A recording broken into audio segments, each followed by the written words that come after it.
Hi, and welcome to Fluid Mass Training. This image, we're going to extract out this background, keeping our flowers and the tree branch. We're going to get started over here with our red brushes first.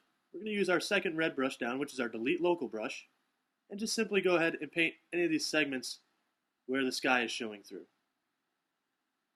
And notice it flood fills that whole area just by tapping in and touching those areas. Get in these little spots right here. So again there.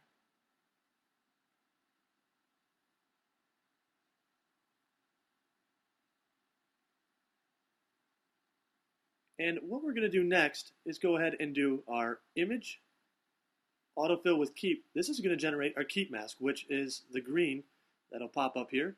Instead of painting in all those segments with green, we can do image autofill. So we have our red delete, our green is our keep. What I want to go down here on the very bottom is turn off my object edges real quick, and I want to explain your autofill for you. The autofill actually generates this blue line. This blue line is actually your transition to transparency from the foreground and the background that you're cutting out.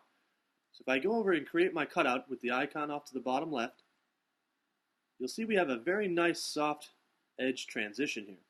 We can actually control that edge by going back into my workspace here. And I'm just going to do an Apple Z or Control Z if you're on PC. And I'm going to take that one step back. If you look off to the right hand side, you do have an edge finding little button here. Underneath that, you'll have your blend mask width.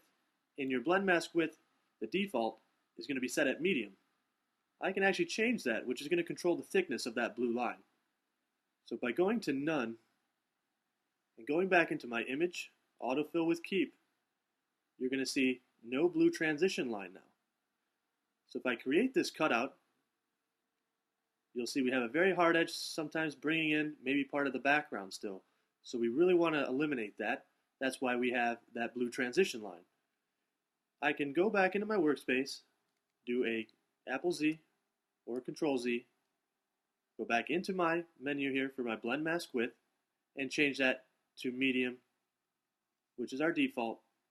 Back to image autofill with keep, create that cutout, and you'll notice a nice soft transition area. You do have the option for a thin, which will thin up the blue line, or a thick, which will thicken up the blue line. It is only your second step, so you're not totally committed. You can actually go back in and change that if you need to.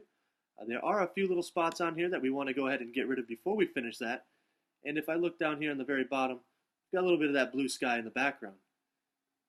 Back in our workspace, I can use the blue pen, which is located underneath your red paint brushes. And I'm going to use my bracket key to scale my brush down.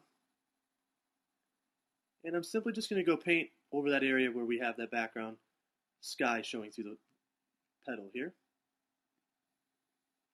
And zoom back out, a little spot right in here as well. And that should be pretty good. We're going to go ahead and create that cutout, and notice those little areas now are gone.